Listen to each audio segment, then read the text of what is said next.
안녕하세요. 부동산 함께로운 제3강 경제론 두 번째 시간 시작하겠습니다. 거기 9페이지에 3번 수요의 교차 탄력성 보겠습니다. 자, 교차 탄력성이란 그 개념에 Y상품 가격 변화율에 대한 X상품 수요량의 변화율, 즉 상대 가격의 변화에 따른 특정 재화의 수요량의 변화, 이것이 교차 탄력성이 되겠습니다. 즉 자기 재화의 그 재화의 가격이 아닌 상대 재화의 가격에 따라 특정 재화의 수요량의 변화율을 보는 것이 교차 탄력성이 되겠습니다. 칠판에 식을 한번 적어 보겠습니다.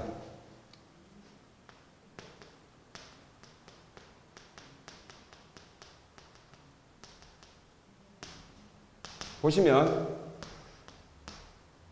YJ 가격 변화에 따른 XJ의 수요량의 변화, 즉 YJ의 처음 가격, 자, 변화된 가격에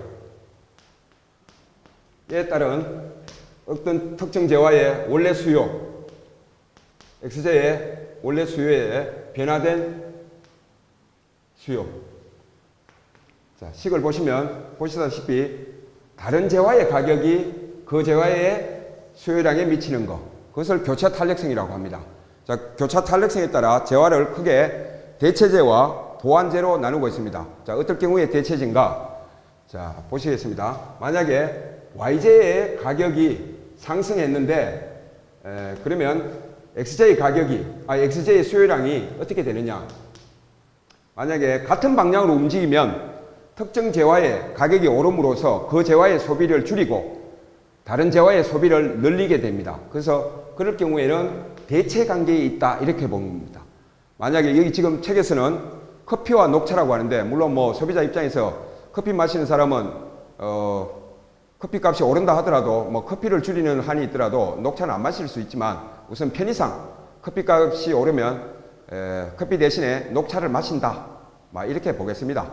그렇게 보면 커피 값이 올라서 녹차의 수요량이 증가한다. 즉 커피의 수요는 줄었지만 녹차의 수요는 늘어났다는 말은 오른 것 대신에 이것을 선택함으로써 수요량이 오히려 상대 가격이 상승에 따라 특정 재화의 수요량이 증가한다. 이와 같이 방향이 같을 때는 대체 관계에 있다, 이렇게 봅니다. 특정 재화의 가격 상승이 그 오른 재화의 수요는 줄이지만 다른 재화의 수요를 늘린다. 그래서 그 Y일 때는 YJ와 XJ가 대체 관계에 있다, 이렇게 보는 겁니다. 그러면 보완제는 어떤 경우냐? 만약에 보완관계라면 거기에 지금 커피와 설탕을 얘기하고 있는데, 물론 뭐 커피 마시는 사람 중에 설탕을 안 넣는 사람도 있습니다. 안 넣는 사람도 있는데, 일반적으로 커피를 마시면 거기에 설탕도 같이 소비한다. 즉 함께 소비하면 커피값이 오르면 어떻게 되겠습니까? 커피값이 오르면 커피의 수요를 줄이게 되면 자연히 커피와 같이 소비하던 설탕도 같이 줄어들게 됩니다. 그래서 보완제 관계는 묶여서 같이 움직이는 것, 함께 소비하는 것, 그것은 마치 자기 재화의 가격이 오른 것과 같습니다. 그래서 재화의 가격이 오르면 당연히 수요가 줄게 되겠습니다. 일단은 함께 소비하는 것, 이것을 보완관계에 있다, 이렇게 봅니다. 그래서 보완제라는 말을 씁니다. 얘는 대체제가 되겠고요. 자, 그러면 방향이 같으면, 교차 탄력성에서 방향이 같으면 대체 관계고, 방향이 반대면 함께 소비하다 보니까 마치 자기 재화의 가격이 오른 것과 마찬가지로 수요량을 줄이는 것, 이것이 보완제가 되겠습니다. 함께 소비하는 보완제. 예. 자, 그러면 물론 이렇게 상대 가격의 변화에 전혀 수요량의 변동이 없으면 독립제라는 말도 씁니다. 여기서는 우선 대체제와 보완제 입장에서만 보겠습니다. 자, 예제를 바로 풀겠습니다. 보시면 아파트 가격에 대한 오피스텔의 수요의 교차 탄력성이 0.6이다. 일단은 0.6도 0보다 큰 수니까 플러스죠. 플러스라는 말은 대체제다, 이것을 이미 내포하고 있습니다. 자, 대체제는 가격 방향과 수요량의 변화 방향이 같다고 했습니다. 일단 같다, 그것을 아시면 가정할 때 아파트 가격이 500만 원에서 900만 원으로 상승, 근데 오피스텔 수요량은 800세대에서 어떻게 변하는가? 거기 갈로를 보시면 자, 가격 탄력성을 잴 때는 기준을 최초점으로 하느냐, 평균점으로 하느냐 두 가지 방법이 있다고 했는데 지금 문제에서는 최초점으로 하랍니다. 최초점. 그러면 가격 탄력성의 식을 칠판에 한번 적어 보겠습니다. 자, 가격 탄력성은 재화의 가격 변화율분의 P분의 델타 P, 그 다음에 Q분의 델타 Q. 이걸 재는 건데 지금은 교차 탄력성을 재다 보니까 교차 탄력성이 0.6이라고 합니다. 교차 탄력성이라고 하니까 들어가는 이 값이 다른 재화입니다. 그렇게 보면 보겠습니다. 지금 교차 탄력성이 0.6이다. 아파트 가격이 500에서 900만 원으로. 자, 그러면 지금 재고 싶은 것은 오피스텔 수요량이니까 여기가 오피스텔이 되겠고요. 이것이 아파트가 되겠습니다. 그래서 열어놓고 보시면 그대로 옮기겠습니다.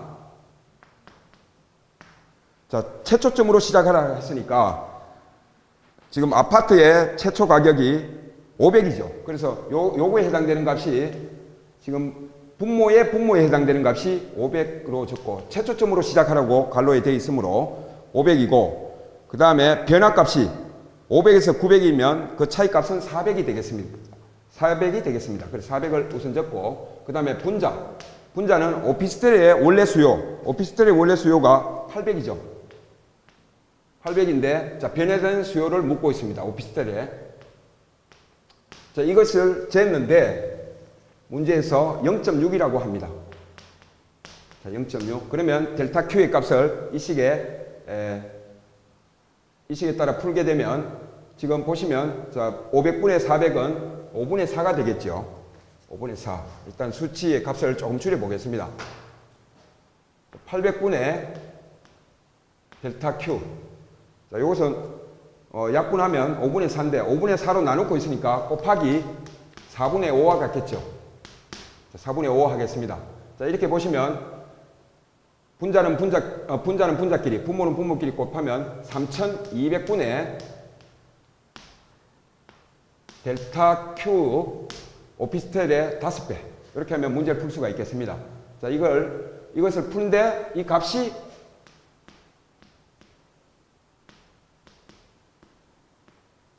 이것이 0.6이니까 10분의 6이 되겠죠. 자, 0.6은 10분의 6. 그래서 이것을 지금 교차로 우선 이것도 숫자를 뭐 줄일 수도 있고 이런데 일단 교차로 곱하면 값이 일치해야 되겠죠. 그래서 풀이하면 50 곱하기 델타 Q가 6 곱하기 3200과 같다. 자, 우리가 구하고자 하는 것은 델타 Q이므로 이쪽에 있는 50을 없애기 위해서 나누어 주겠습니다.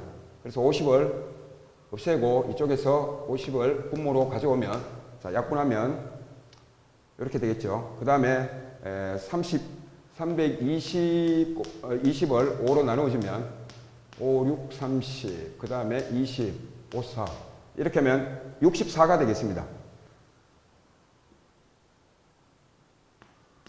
그래서 델타 Q의 값은 64 곱하기 6으로 단순화시키면 4, 6은 24, 6, 6이 36, 384가 되겠습니다. 그래서 델타 Q를 구했습니다. 근데 문제의 풀이는 여기서 그치면 안 되겠고 800세대에서 얼만큼 변하겠는가 이랬습니다. 그렇다면 대체제 관계에 있기 때문에 가격이 올랐습니다. 지금 상대 아파트의 가격이 오르면 대체 관계에 있는 수요량은 대체 탄력성이 0.6 플러스 값을 갖고 있기 때문에 384만큼 증가했다. 그걸 아셔야 되겠습니다. 대체 관계는 상대 재화의 가격이 상승하면 수요량이 대체제 쪽으로 또 오기 때문에 같이 증가한다. 즉 가격의 방향과 상대 재화의 가격 방향과 특정 재화의 수요량의 방향이 같다면 증가했다면 원래 얼만큼 수요하고 있었습니까? 오피스텔은 원래 800만큼 수요하고 있다 했습니다. 그래서 원래 오피스텔의 수요에다가 지금 변화된 오피스텔 수요. 자, 이것을 식에 대입하면 800에서 대체제 관계니까 아파트 가격의 상승에 따라 대체 관계에 있는 오피스텔의 수요량이 384만큼 증가했다. 그래서 더하게 되면 1184가 되겠습니다. 그래서 원래 800을 수요하던 오피스텔이 1184만큼 수요가 증가한다. 그것이 되겠습니다. 자, 이어서 10페이지 보겠습니다. 자, 페이지는 10페이지입니다. 시장의 균형. 자, 균형이라는 것은 시장에서 수요와 공급 곡선이 만나서 이루어지는 그 점에서 균형 공급량과 균형 가격, 그것을 살펴보는 것입니다. 거기 나오가 있는 예제를 바로 풀도록 하겠습니다. 10페이지의 첫 번째 예제. 우선 거기에 수요 함수와 공급 함수가 나오가 있는데 같이 한번 풀어보겠습니다. 수요 함수 QD는 800-P, 그 다음에 공급 함수는 200 플러스 P가 되겠습니다. 자, 균형 공급, 균형 수요량 일치함으로 등식을 하나 세우겠습니다. 800-P는 200 플러스 P. 자, P를 한쪽으로 옮기면 2P가 되겠습니다. 그러면 200을 이쪽으로 옮겨서 빼면 600이 되겠습니다. 그래서 균형 가격은 300이 되겠습니다. 자, 여기에서 구한 균형 가격을 수요 함수와 공급 함수에 대입하면 균형 수요량과 균형 공급량이 나오겠습니다. 물론 일치하겠지만 대입해보면 P 자리에 300을 넣으면 균형 수요량 500, 여기 균형 공급량에도 300을 넣어보면 500. 그래서 균형 가격은 300, 균형 거래량은 500이 되겠습니다. 자, 그 밑에 그림 초과 수요와 초과 공급을 나타내고 있는데 잠시 칠판을 보겠습니다.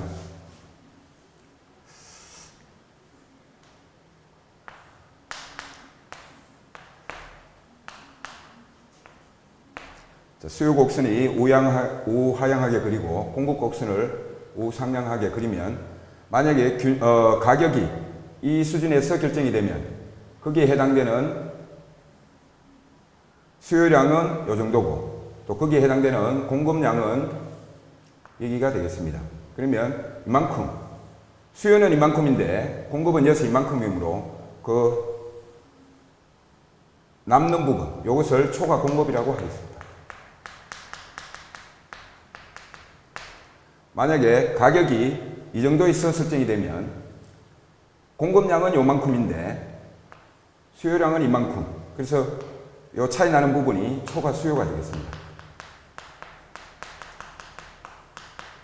자, 초과 수요든 초과 공급이든 자, 이 불일치하게 되면 초과 수요가 있다는 것은 그만큼 시장에서 물건이 귀함으로 가격이 상승하게 될 것입니다. 그래서 가격이 상승하면 점차 공급량은 늘어나고 또 수요량은 줄어들어서 균형을 찾게 될 것이고 초과 공급이 이루어지면 시장에 물건이 흔하게 되므로 가격은 다운하게 될 것이고 또 가격이 다운하게 되면 그만큼 수요량이 증가하여 다시 균형에 이르게 될 것입니다. 그것을 보여주고 있습니다.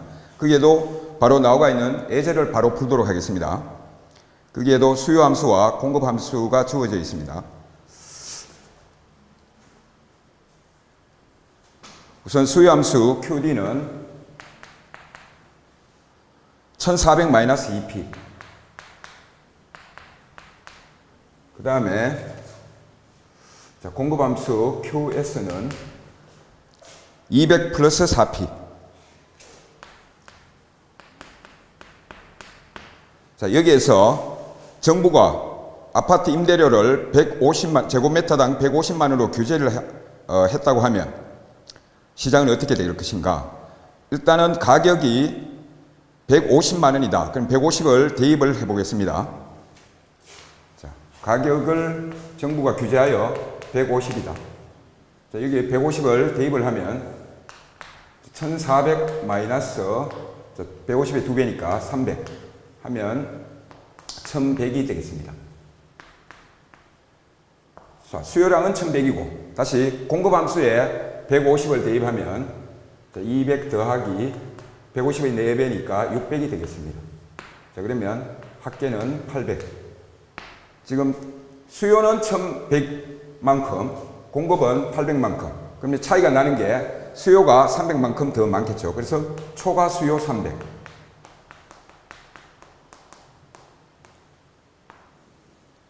이렇게 구할 수가 있겠습니다. 뭐 간단한데 이런 문제를 만난다고 하여 계산 문제라고 하여 쉽게 포기하지 마시고 단순하게 대입만 해도 답을 찾을 수 있습니다. 예, 가격 효과 알아보겠습니다.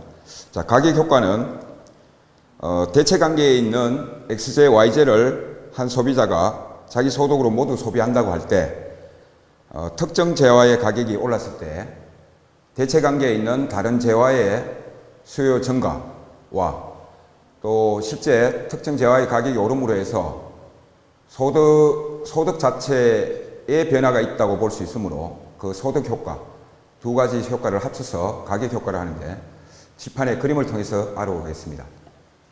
우선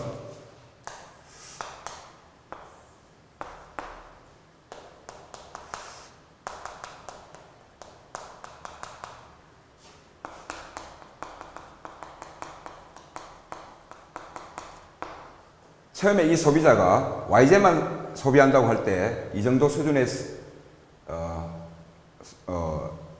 소비할 수 있고 그 다음에 XJ만 소비한다고 할 때 이 정도 소비. 그래서 이것을 이으면 하나의 선이 나오는데 이 선을 이 사람이 갖고 있는 소득선이라고 볼 수 있겠습니다.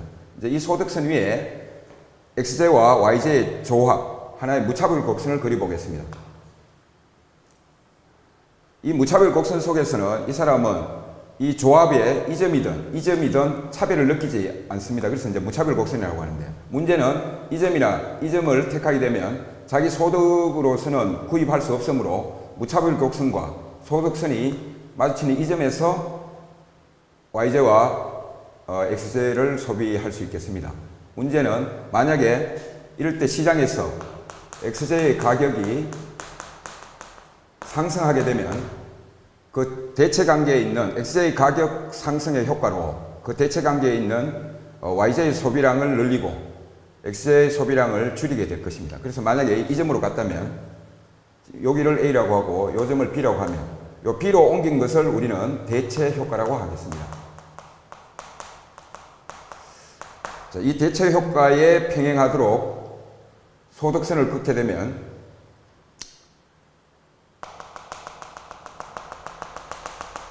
이렇게 새로운 소득선을 그을 수가 있는데 문제는 B점은 현재 선택할 수 없는 점이므로 이 소득선과 평행한 소득선을 긋게 되면 이렇게 나타낼 수 있겠습니다. 현재 그래서 이 소득선과 평행한 지점으로 그대로 옮겨가 그 위에 존재하는 무차별 곡선 이쪽으로 옮긴 것을 이 점을 C라고 하면 B에서 C로 간 것을 우리는 소득 효과라고 하겠습니다.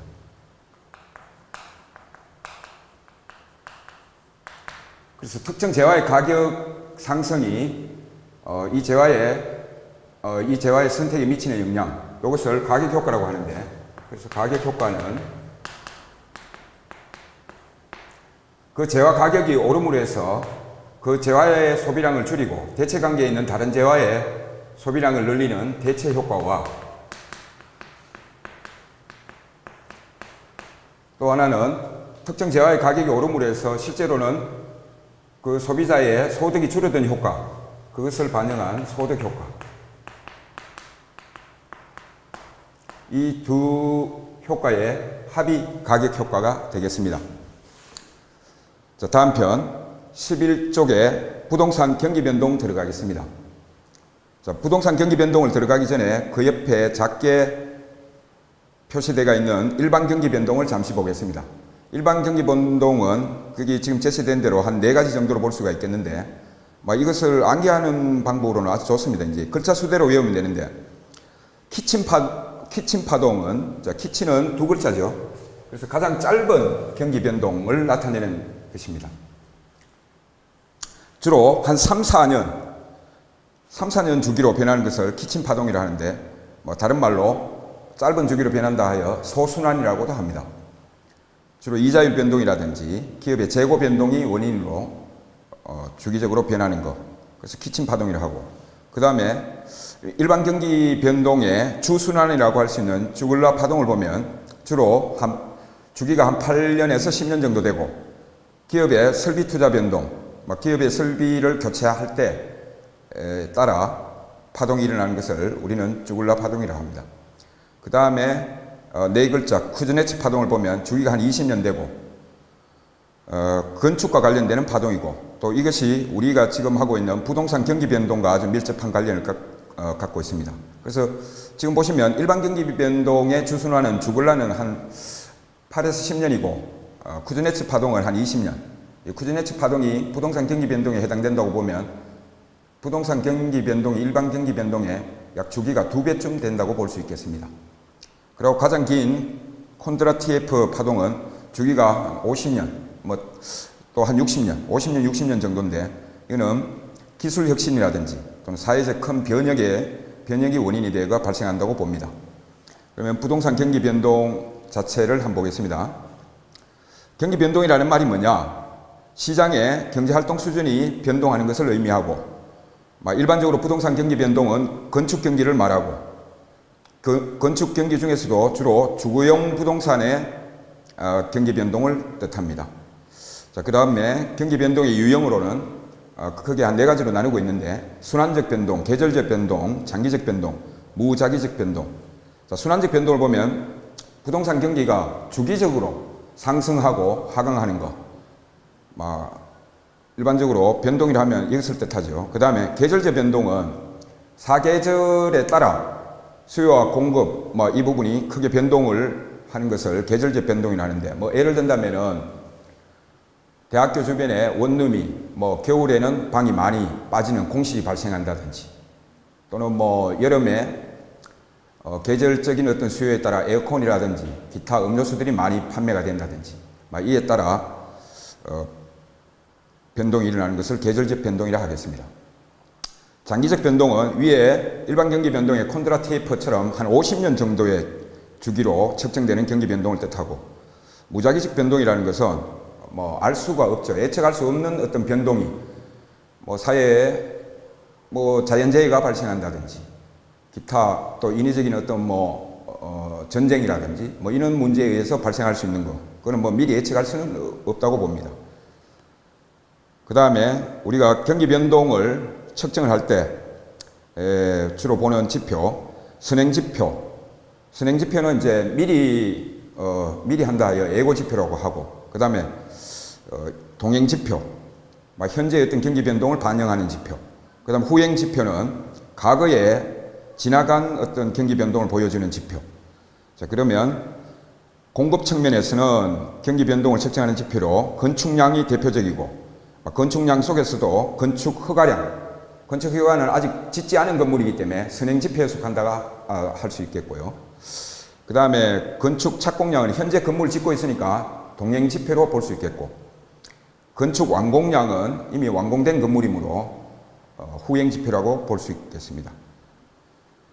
자, 그 다음에 건축 허가량, 건축 착공량, 그거는 자재별, 용도별, 연면적별로 파악이 가능하다. 그 다음 수요 측면을 한번 보겠습니다. 자, 택지 분양 실적.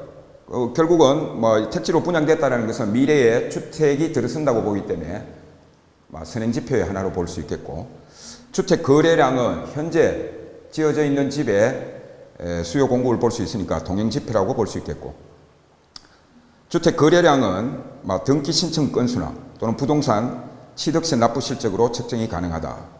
그렇게 볼 수 있겠습니다. 그 다음에 보조지표로서 가격 변동을 볼 수가 있겠는데, 부동산 경기가 좋을 때는 당연히 살 사람도 많고 이러니까 부동산의 어떤 가격이 상승하겠지요.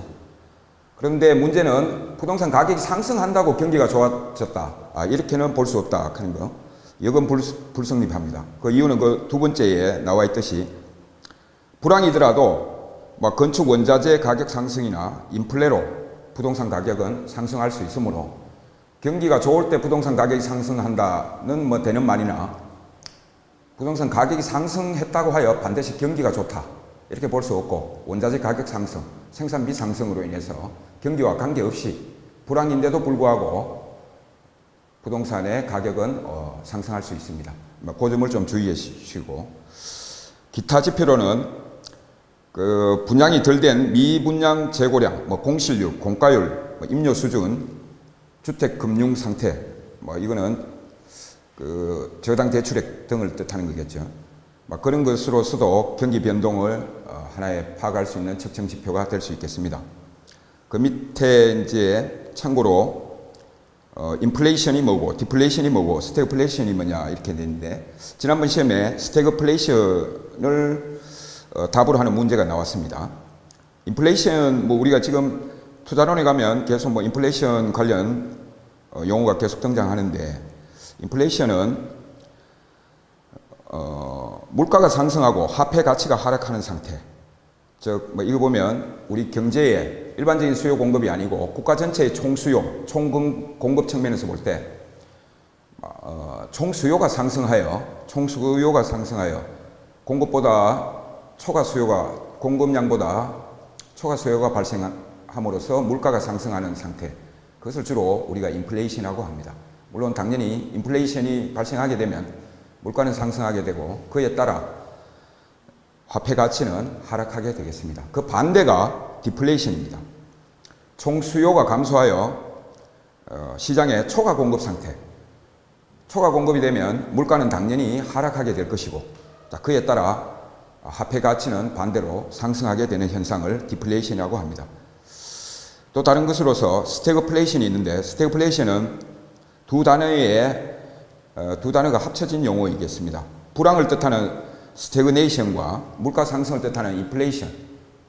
그래서 불황인데도 물가가 상승하는 아주 어려운 문제가 되겠습니다. 이거는 정책적으로 해결하기가 상당히 어렵다고 봅니다. 일단 우리는 수업 목적상 스태그플레이션이라는 용어, 불황인데도 물가가 상승하면 스태그플레이션이라고 합니다. 자, 다음 페이지로 넘어가겠습니다. 자, 12쪽에 거기에 위에 그림이 나타나는데 자, 부동산 경기 순환을 나타내는 그림이 나옵니다. 거기서 이제 그림에서 우리가 책을 보면서 보십시오. 그림에서 우리가 파악할 수 있는 것은 우선은 확장기는 좀 긴데 수축기는 짧게 나타나고 그래서 어떤 경제가 회복하는 데는 오랜 시간을 걸리지만 경제가 불황으로 들어가는 것은 아주 짧은 시간 안에 이루어진다. 그것을 나타내는데 그 말을 한자 표현을 빌려서 이야기하면 우경사 비대칭이라는 용어를 씁니다. 즉 오른쪽 경사, 즉 수축기의 경사가 왼쪽 확장기의 경사와 대칭적이지 않더라. 더 빨리 이루어진다 이런 말이겠죠. 그래서 뭐 해설을 하면 회복은 길고 완만하나 후퇴는 짧고 빠르다. 그 다음에 두 번째 거기 별표를 보면 일반 경기보다 변동 진폭이 크다. 좀 전에 알아본 바와 같이 일반 경기 변동의 대표적인 쭈글라 파동은 8년에서 한 10년인데 우리 부동산 경기 변동은 한 또 그 2배가 되고 또 진폭이 크다고 하니까 그 진폭은 저점과 고점의 간격이 크다는 뜻을 나타내고 있습니다. 일반 경기 변동보다도 진폭이 크다 이렇게 알고 계시면 좋겠습니다. 주기는 방금 말씀드렸고 자 그러면 순환 과정은 크게 확장기와 수축기로 볼 수 있고 확장기를 다시 두 가지로 분류하면 점차 회복되는 국면과 다시 최고로 올라가는 상향 국면이 있겠고 또 수축 국면에서는 경기가 점차 하강하는 후퇴 국면과 최고로 나빠지는 하향 국면까지 그렇게 볼 수가 있겠습니다. 그래서 한 4가지로 나눌 수가 있겠고 자 그것을 나누어서 표로 지금 같이 보시면 회복시장, 상향시장, 후퇴시장, 하향시장 각각 그 특징을 좀 파악하셔야 되는데 가장 중요한 것은 그 표의 마지막이 되겠습니다. 시장 주도자가 누구냐? 자, 회복하는 측면에서 보면 가만히 있으면은 부동산 가격이 점점 오르고 있기 때문에 누가 선택권을 갖고 있냐면은 팔 사람이 팔아줘야 살 사람이 살 수가 있겠습니다. 가만히 놔두면 가격이 상승하는데 일단 매도자 입장에서 그 선택권을 가지고 있다 그렇게 볼 수 있겠고 상향시장에서는 완전히 가격이 최고점으로 올라가고 있기 때문에 완전히 매도자 중심 시장이 형성될 것이고 자 하향 후퇴하게 되면 후퇴시장에서는 일단 가격이 내려가니까 사는 사람이 좀 지켜보려고 하는 그래서 사는 사람의 선택에 따라 거래가 이루어짐으로 매수자 중심 시장으로 전환됐다 이렇게 봅니다. 그 다음에 완전히 하향하게 되면 시중에 팔려는 물건은 많고 살 사람은 적게 되므로 사는 사람 입장, 완전히 매수자 주도의 시장이 되겠습니다. 그 나머지 부분들은 참고를 하셨으면 좋겠습니다. 그리고 이 네 가지 분류에 들어가지 않으면서 시험장에서 우리가 객관식 지문에 등장하는 용어가 있는데 안정시장이라고 있습니다. 우선 이 안정시장은 네 가지 국면의 시장에 포함되지 않는다는 거, 그거 하나 또 기억해 주시고, 그리고 네 가지 국면의 어느 국면에서나 안정시장은 존재할 수 있다는 거,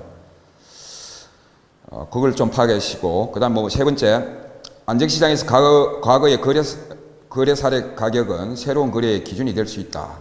뭐 안정시장이니까 변동이 좀 적다고 본다면 신뢰할 수 있는 가격이다. 그렇게 파악합니다. 자, 그러면 부동산 경기 변동만이 가지는 특징이 뭔가? 일반 경기 변동에 비해서 이렇게 볼 수 있겠죠. 그래서 우선 거기 한 네 가지 나와 있는데, 부동산 경기라는 것은 부동산도 뭐 용도, 종류 되게 많기 때문에 크게 보면 주거용, 상업용, 공업용의 부문별 경기의 가중 평균이다. 그렇게 볼 수 있겠고, 시간적으로는 일반 경기 변동이 제각 나타난다면 부동산 경기 변동은 파악이 좀 나중으로 시간적으로 후순환적인 모습을 보인다. 그렇게 볼 수 있겠습니다. 그 다음에 상업용, 공업용은 일반 경기와 마찬가지로 시장의 변화가 바로 파악되므로 일치한다고 보지만, 주거용은 오히려 일반 경기 변동과 역순환하는 증상을 보이더라. 이 말은 일반 경기가 후퇴하면 오히려 주거용 부동산 경기는 상승하고 그런 측면이다. 이렇게 보시면 되겠습니다. 자, 디귿. 부동산 경기 변동은 파악하기가 매우 어렵다. 일반 경기 변동은 가격이 바로바로 파악이 되지만 부동산 경기는 부동산 자체의 특징인 개별성 때문에 부동산 거래의 정보가 나중에 파악되고 이런 측면에서 본다면 그 순환 국면이 불분명하므로 뚜렷하지 않다. 이렇게 볼 수 있겠습니다. 그 다음에 마지막으로 부동산 경기는 타성 기간이 긴 편이다. 그래서 타성은 좀 한자어라가 좀 어렵습니다만은 거기 밝혀둔 대로 타성이라는 것은 일반 용어로는 관성과 비슷한 용어로서 현재 상태가 지속되려는 성질을 나타냅니다. 그래서 현재 상태가 지속된다는 게 뭐냐? 우리가 위에서 그림에서 살펴봤다시피 주기가 길고 진폭이 크다. 이 말로도 대체할 수 있겠습니다. 그래서 일단은 부동산 경기 변동은 일반 경기에 비해서 진행 시간이 더디고 또 저점과 고점의 차이가 크다. 그래서 지금 현재 상태가 지속되려는 성질이 일반 경기보다는 더 강하다. 그래서 타성 기간이 길다. 그렇게 볼 수 있겠습니다.